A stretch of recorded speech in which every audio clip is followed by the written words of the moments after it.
Hey guys, Alex here, and welcome to this video, a beginner's guide to the French defense.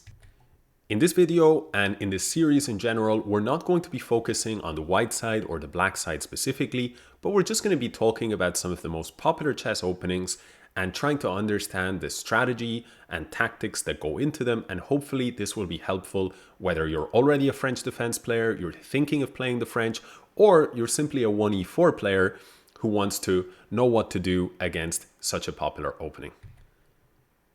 The French defense actually takes its name, and I was only checking this, I only found this out today.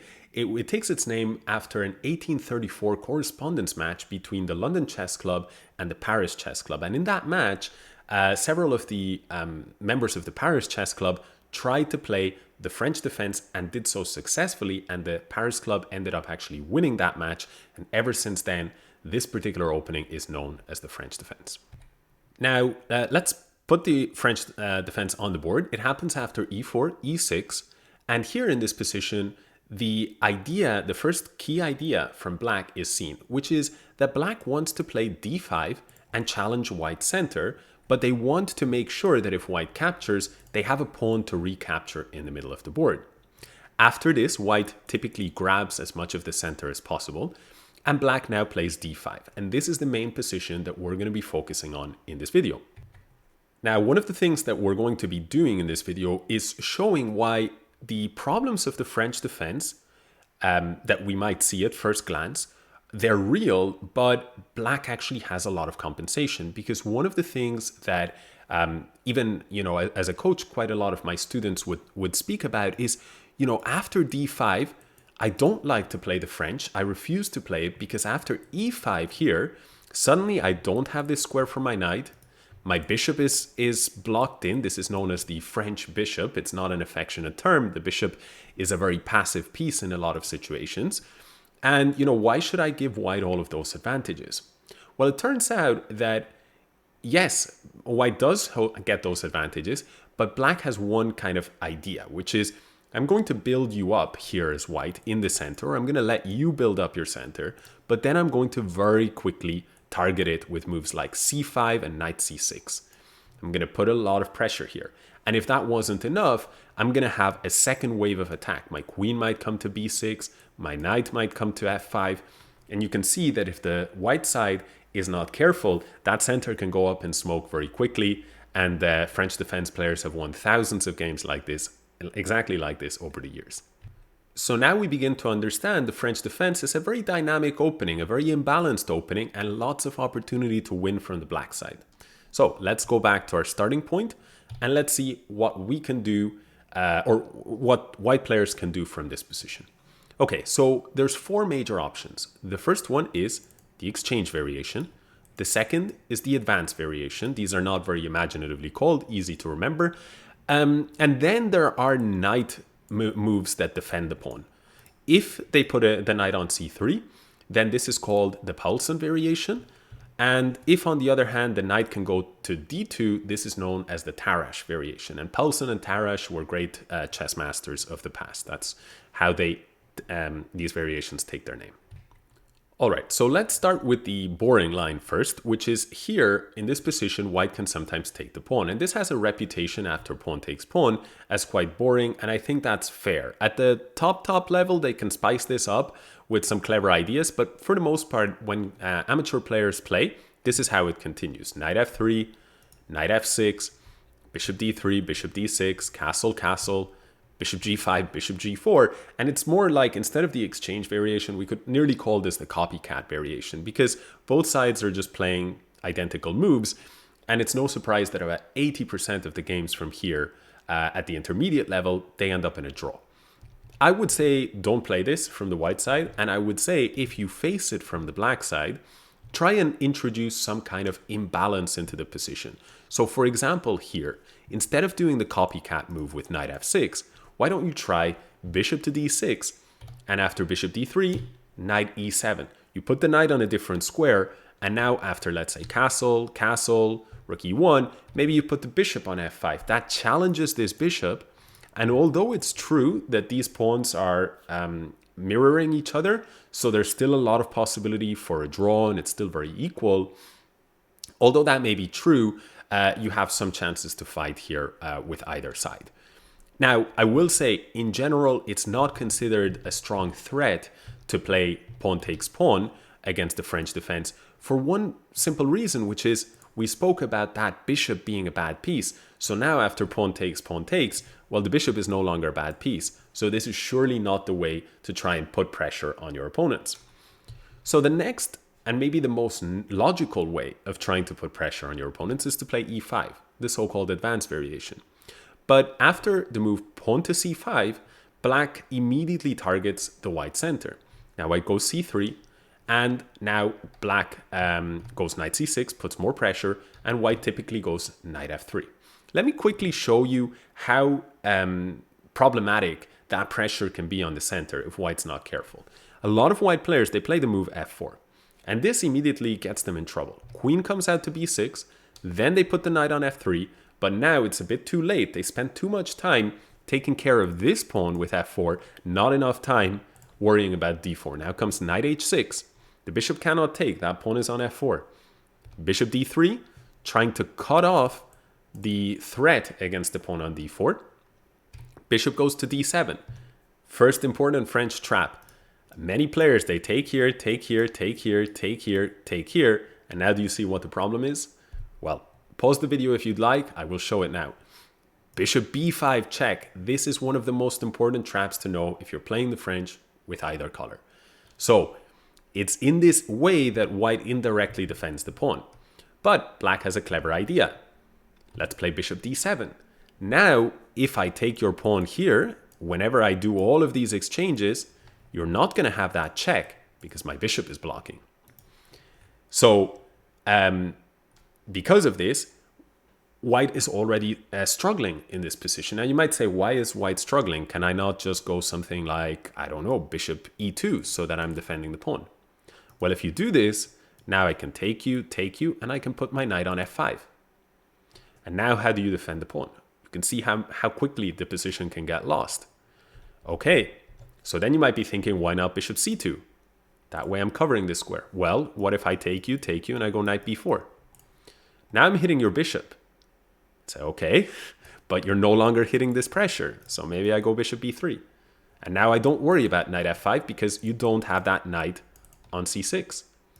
So I can deal with one knight, I just can't deal with two. Yeah, but what about bishop b5?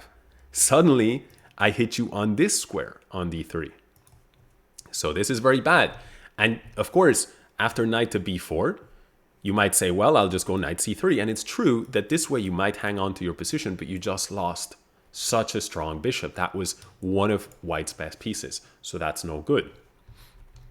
Okay, so we begin to see how dangerous the position is. Maybe the last thing to point out is, what about taking here? That's true. White doesn't have to lose a pawn. They can take here, but this position is suddenly very good for black because black has managed to develop their bishop and get it to such a great square on c5, and white has lost one of their key central pawns. So we see the kind of danger that awaits the unprepared white player. Let's step back the position and see what happens if white plays well. Well, knight f3, hanging on to the center. Now black goes queen b6. And now in this position, most amateur level players, they go bishop to d3. And the pros avoid it because after takes. Now remember, same thing. If knight takes, queen takes, bishop b5 check. But what does black do? They play bishop d7, cutting out that check. And now you see the kind of problems that white is once again facing. If I go bishop e3 and I try to defend, I lose this pawn. Okay, but if I go here, my bishop gets hunted. And if I go here, this knight starts to step in either via e7 or via h6 and jumping to f5. And then there's too much pressure here. So all of these problems stack up very quickly if white doesn't know what to do. So what white typically does is they usually go bishop d3. Now pawn takes, bishop d7, and they just give up the pawn, castle. And this is an interesting sacrificial idea, but the pros don't do this because after knight takes, queen takes, knight c3, 2 pawns to the good for black, rook e1, queen b8, black gives up 1 pawn. I cannot take it because of the pin here against my king. So black gives up one of the pawns, But after bishop d6, black will soon finish their development and target this pawn on h2. And this is considered to not be quite enough for that pawn that white is down. So because of this, the pros avoid all of that. What do they play instead? They play this mysterious looking move, pawn to a3. And the idea behind this is very, very nice. Let me show. So what many players do at the club level is they take this pawn, then pawn takes d4, and now they go knight to e7, and they're looking to scramble that knight to the f5 square. But we'll soon see why this is such a nice move. Controlling the b4 square leads to this. Knight c3, knight f5, knight a4, hitting the queen.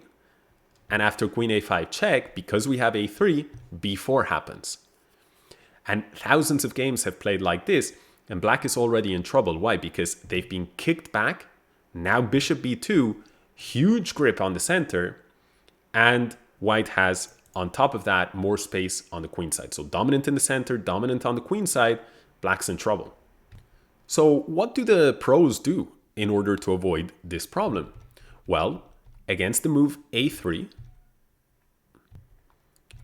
what they do here is they play this clever move, knight to h6. And pros are in general not concerned by bishop takes h6. Because if you go bishop takes h6, there's two things you need to watch out for as white. Number one is what I've highlighted here, taking that pawn on b2. Number two, even if I couldn't do that and I take you like this, I've got that g-file, I've got the strong bishop, you know, I'm hitting you on these dark squares. You might miss not having a dark squared bishop counterpart when I'm striking at you in the center on the dark squares. So that's a concern. So therefore, the stronger, more experienced players, they know this move knight h6, and white doesn't take. White instead plays b4, and that's the other idea behind a3. It's not just to push b4 if you're getting checked, but it's to say to black, okay, make a decision. You have to do something with this pawn, because otherwise I'm just going to take it for free. So black has to react, they take, and now they go knight f5. And now comes the final idea behind a3, b4, which is the b2 square is now free, so I've got bishop b2. I protect the pawn on d4, and I'm safe. I've managed to, if I'm white, I've managed to hang on to the center. But the pros are not too worried. They go bishop d7, bishop e7, they castle, and you know, at some point, maybe that knight gets harassed. With bishop d3, it's worth noting that this trick, if you take everything here, you're still gonna lose your queen in a different way. But it's useful to know that it can happen on b5 with check or on h7 with check. So that's why they don't take. But after, you know, some move like rook d8 or rook c8, yeah, it's true, you have a little bit more space as white, but it's kind of hard to develop your pieces. You know, if you go knight d2, then I can take you here because the knight blocks the path to the queen. You know, if you go knight c3, I can still think about taking because now the knight blocks the bishop. And you might be tempted to take here, which is okay. But the pawns are not so bad. I'll put my bishop on e6. My position will be solid and it's around equal. And this is the sort of smart play that has led the advanced variation of the French to not be the most popular way of playing against the French at the highest levels, but it's a very smart way of playing at the non-professional level, in my opinion, because if black doesn't know what they're doing, then they can get steamrolled with these a3, b4, knight a4 ideas that we saw, pushing black back, keeping everything fantastic on the queen side and in the center. All right, so let's roll back to the starting position that interests us, and let's talk here after d5, in this position here, about the other two moves that we're going to be looking at, which are knight c3 and knight to d2. Now, the reason why those are the ways in which white chooses to defend the pawn on e4 is because if I go f3 and I try and defend this way, I get hit with queen h4, and this is very bad. And if I, on the other hand, go bishop d3 and I try and defend this way, well, after knight f6, I don't want to give up my bishop, and now I've moved my bishop around too many times. So that's why knight c3 and knight d2 are the most common ways.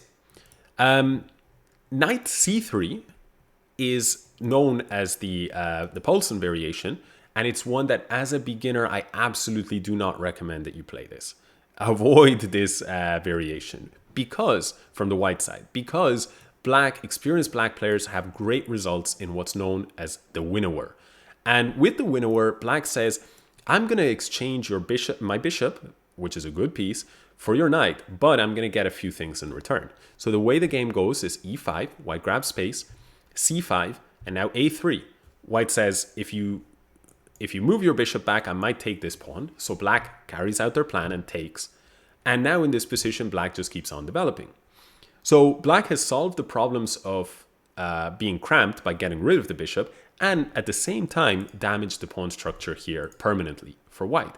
What does white have in exchange? Well, what white has is the bishop pair and more space on the king side, and white uses this element to try and launch an attack against the black king side. But black sort of grabs the bull by the horns and plays queen c7, and now says, yes, you can take the pawn, and after rook g8 you can take another pawn, but I'm going to take you here. And by taking you here, I'm threatening queen takes c3, winning the rook, and I'm also threatening to take here. So white needs to find a move like knight e2, which takes away the possibility of check and takes away the possibility of taking with the queen, with check.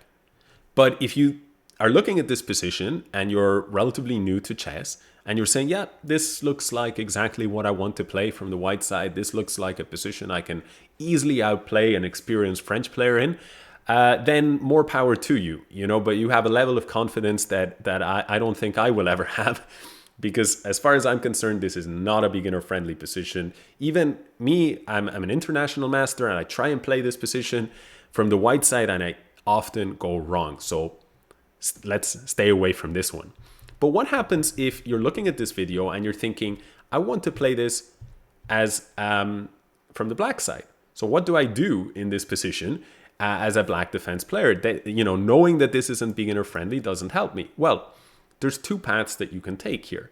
You can play pawn takes e4, which is known as the Rubinstein variation. We'll take a look at that shortly. And you can also play the move knight to f6 here, which is the classical variation. Now, personally, I would probably recommend d takes e4 and playing the Rubinstein. And the reason is because after knight f6, white has two possible continuations. One is they can push here, which is the so-called Steinitz variation. That's the most popular. White grabs space, and after the knight gets pushed back, keeps on grabbing space, defends the pawn, develops very nicely. And here, most players from the black side, they go wrong. They play this move queen b6. And after queen to b6, we've got this idea that we've seen with the advance. Knight a4, hit the queen. Queen moves, now c3. Now black takes this pawn on d4, and be very careful as white. Do not take here, because if you take, bang, b5, where does your knight go? But white has a really strong idea. What white does instead is they go b4. Beautiful intermezzo move. And most of the time black gets kicked back. Knight takes, bishop takes, and white has full control of the center and the queen side. And here, white is winning about 2 in every 3 games from this position. That is how powerful this position is for white. Now, you might be saying, okay, is there any way that I can avoid this disaster from happening as black? Well, yes, there is a way. What you can do here is you can sacrifice your knight. And after pawn takes, bishop d2 to save the bishop takes, knight takes, now fix the French bishop and go b6. And you get this position, and if you do a material count, black has 3 pawns for a piece. So on paper, it's about equal.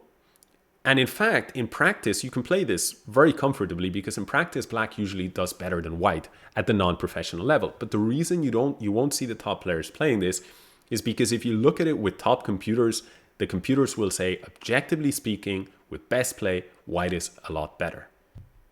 But again, feel free to play it from either color at almost any level in chess. Okay, so that is what happens. By the way, what the pros do in this position a lot is they attack more slowly. They go a6 and then follow up with b5 because they want to avoid this knight a4 ideas. Okay, so that is the so-called Steinitz variation. And on top of the Steinitz being very dangerous for black to face, The other dangerous move is bishop to g5. After bishop to g5, black typically carries on with either bishop e7 or they now take. If they now take, it's the so-called burn variation, so it's a little bit like the Rubinstein that we're going to see soon because of this capture, but it's like I'm capturing, but I'm capturing one move later. And in my opinion, capturing one move later is not so good because now, let's say black plays bishop e7, takes, knight f3. I think white's play is very easy as follows. Black develops, bishop out to d3, queen e2. I'm not going to castle and copycat you on the king side. I've got far more aggressive intentions. You develop your bishop, now comes queenside castle. You can finish your development, but I have nice central posts here with e4 and d4, and I'm going to play h4, and I'm going to throw the house at you if you're not careful. Lots of different play. Although the last move I indicated g4, be careful with that because of the pressure here. But knight out to g5 could be very, very difficult to deal with. And white scores very well here, and I understand why. It's easier to play as white.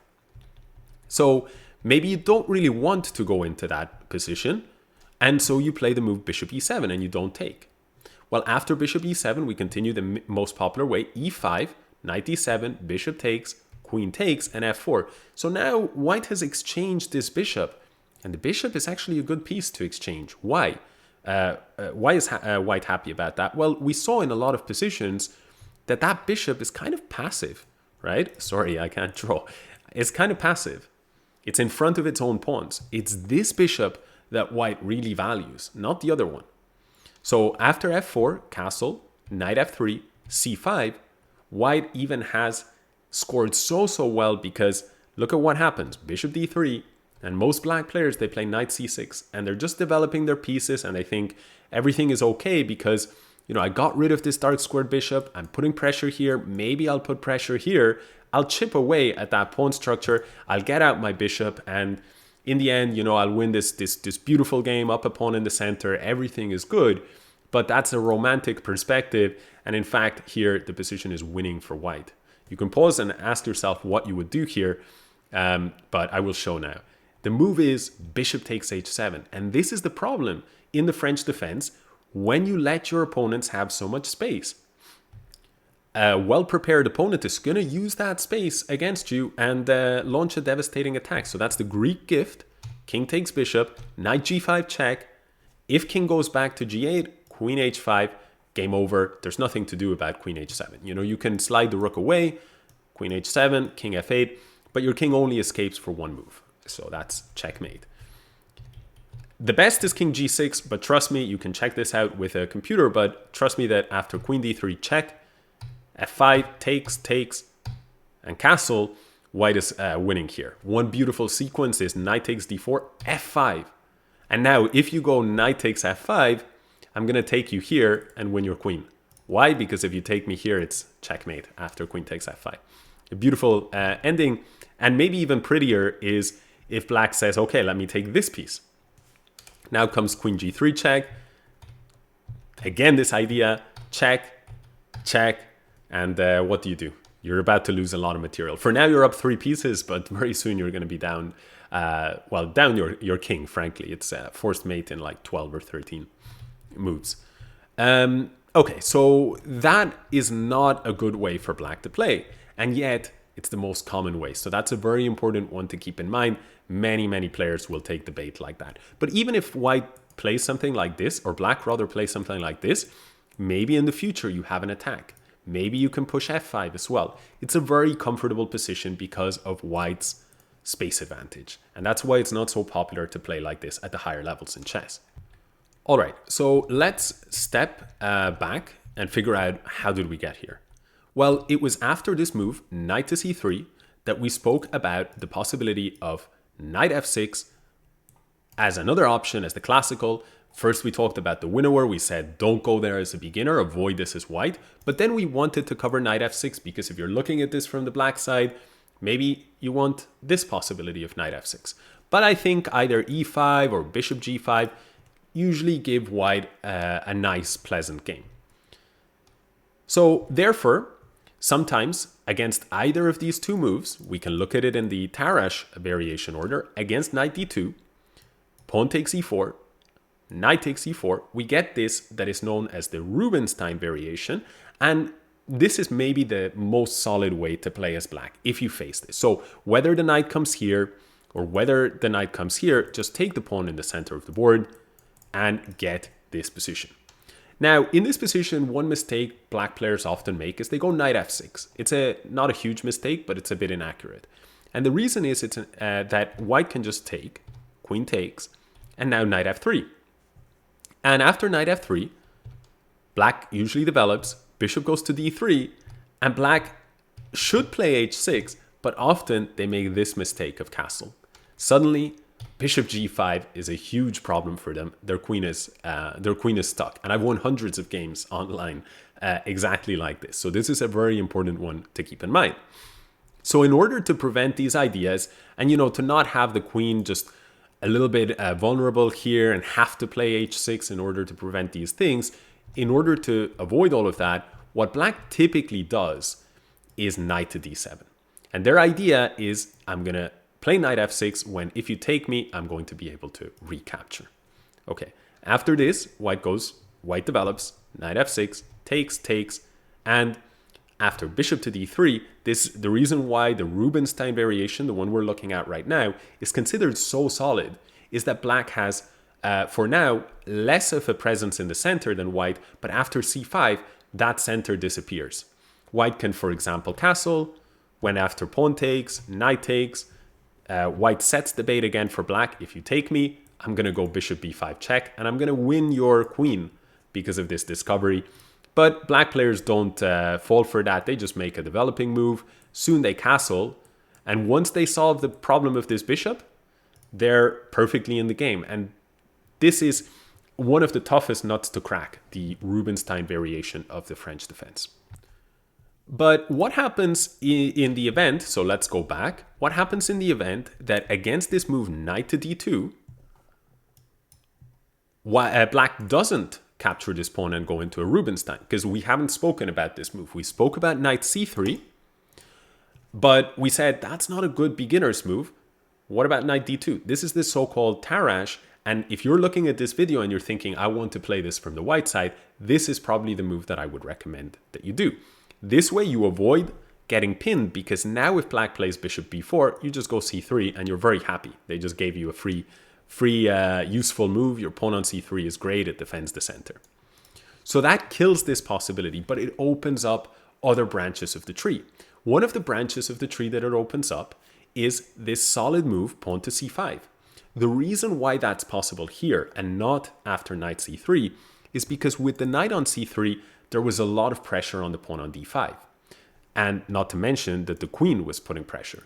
Because you see, it's all a give and a take in chess, and well, we can get philosophical and say in life, but it's a give and take in chess here, because with the knight on d2, you avoid the winnower, you avoid getting pinned, but you block your own bishop, and you don't have as much pressure on the black center. So black, that opens the door for c5, targeting in the center, and this leads to very common positions where after pawn takes, sometimes black takes back with the queen, and you get something like this. I can show where in the end, this position is very close to equal. Black will slot the queen here, hit the bishop, play bishop e7, and castle. Things can get pretty wild here, but that's a topic, that's a story for another day. With best play, the position should be approximately objectively equal. Okay, so that is one possibility. And the other possibility is pawn takes pawn. And this leads to a more positional battle after the following moves, where white's claim to fame in this position is that isolated queen's pawn on d5. And so you can get this position in a few move orders. That's why I wasn't so focused on it. But basically, white's idea is, hey, I took a pair of minor pieces off the board, the light scored bishops, and now I've got this pawn on d5 as a target. So I'm a little bit better because my pawn structure is more sturdy than yours. That might be true, but in chess we have a general principle. One weakness is usually not enough. it usually takes two weaknesses to break down your opponent's position. Because if you have one weakness, let's say, what am I going to do? Target it with all of my pieces? Well, I'll defend it with all of my pieces. And then you have this kind of deadlock. So in general, this is considered to be slightly better for white, again, because of the bad pawn, but nothing crazy. Okay, so this all started after the move knight to d2 is met by the possibility of c5. But that's not the most common thing that black players will do. At this point, we've looked at the Rubinstein variation, capturing, c5, targeting the pawn on d4, but the most popular that you'll face is knight f6. Whoops, knight f6 here. Now, this is the most common of all, and it allows white to advance in the center. But after knight to d7, bishop d3, black has their usual targeting ideas with c5. We support with c3, black goes knight c6 and targets, and we go knight e2. You can also play knight f3. It's actually quite a nice move, and I might make a full video on this because I think that's going to be my recommendation in the Win with 1e4 series, where it's more about a repertoire, it's more about building up a full repertoire from the white side. So keep an eye for that. It's not out yet, but I'll probably recommend this against the French. Okay, so knight e2 for now. That's the main move, and this is black's idea. Pawn takes, and we've spoken all about how black's idea in these positions is to target the white center. And until now, we've mainly focused on these ideas. But these ideas work better in the advanced variation because this knight in the advance is usually here. And so the knight can still go via h6 to f5 or via e7 to f5. So long story short, that queen can get here and this knight can get here. But that's really difficult to do, to put the knight on f5 from here. So what black does is they say, well, where is my knight? My knight is pressuring this pawn on e5. So why not target the e5 pawn with f6? Now that does weaken the king side. And sometimes white tries to punish this with crazy ideas like knight f4 and queen h5, and that leads to chaos. If you're a tactical player, look at these ideas. But the main line after f6 is to take this pawn, where black can now take back with either the knight or with the queen.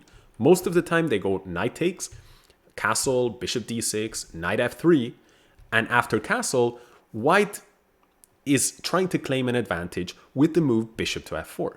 And saying, well, you know, that's your best piece, right? Look at what black achieved. By playing f6, black achieved something great, which is pawn takes, knight has a great square.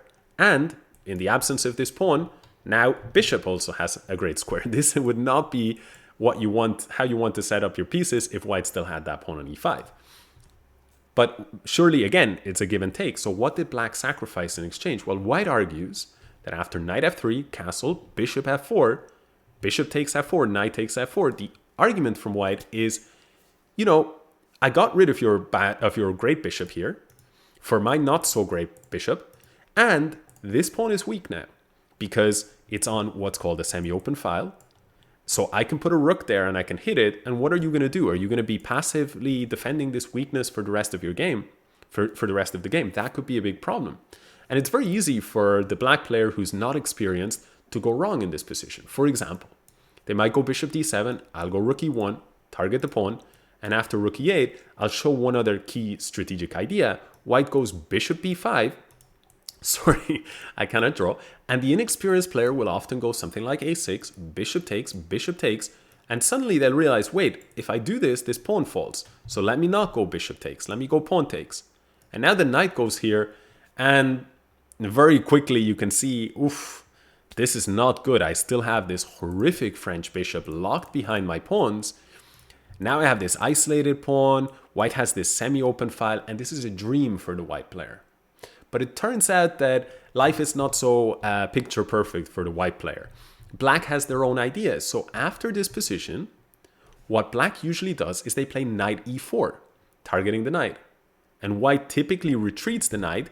It's probably better to go queen c1, and defend it this way, but often white retreats the knight, and just to show, to finish this variation, but just to show the kind of spice that black can bring to the table, black often sacrifices here on f3. And after pawn takes, knight g5, Black is the one saying, you know, who has the bad pawn structure now? Who has the weaknesses around their king? And that is also an isolated pawn. And, well, white, the computers say white stands a bit better with king h1. But as a testament of how difficult this position is to play, I looked at the database, and most players online, they go for knight g3. And this is already a huge mistake. Black is actually already much, much better here. The point is, black can grab this pawn, and the naive, innocent idea, or not so innocent idea, that white players have here is they want to take this pawn on h7, thinking, well, I'll give up my bishop, I gave up this pawn, but now I get my pawn back. And I'll give up my bishop, but then I'll get my knight back. But maybe you can pause the video here and try and figure out what's the problem with this. I'll show now. Well, the point is, after king takes bishop, queen can take knight, but whoops, the queen and the king are here, knight takes f3, ends the game. So a lot of players have lost in exactly this fashion. Usually they realize here and they play something else like king g2, but you know, it's too late, the damage is done. So that is knight to d2, and that shows some of the thematic ideas with this pawn break f6, right? So what is the point of the French defense? Well, yes, in a lot of situations, white can grab space in the center. Yes, we're giving up that possibility, but if they do that, they have to be prepared with an onslaught, for an onslaught with the majority of our pieces and with our flank central pawns, the c and the f pawn, that are going to try and, you know, break it down only very shortly after letting them build that center. So that's why the French defense is a very dynamic opening, and it's a very dangerous opening to face from the white side if you're not quite sure what you're doing. So in this video, we've covered the advanced variation against the French, we've covered the exchange variation, and we've looked at the two possible knight developments with knight d2 or knight c3. And we haven't covered everything. This is just a beginner's guide, but hopefully this video has given you a better idea of what's going on in the French defense. After all, even if you don't want to play it from the white side or from the black side, this is an opening that you see being played at the highest levels in chess a lot. So it's nice to perhaps get a feel for the strategic and tactical themes that underlie it. So that's it from me. If you've enjoyed this video, drop a like, always helps me out. If you want to see more videos like these in the future and you haven't subscribed yet, you can consider subscribing. Other than that, I'll be back in the next video for more chess. So see you then.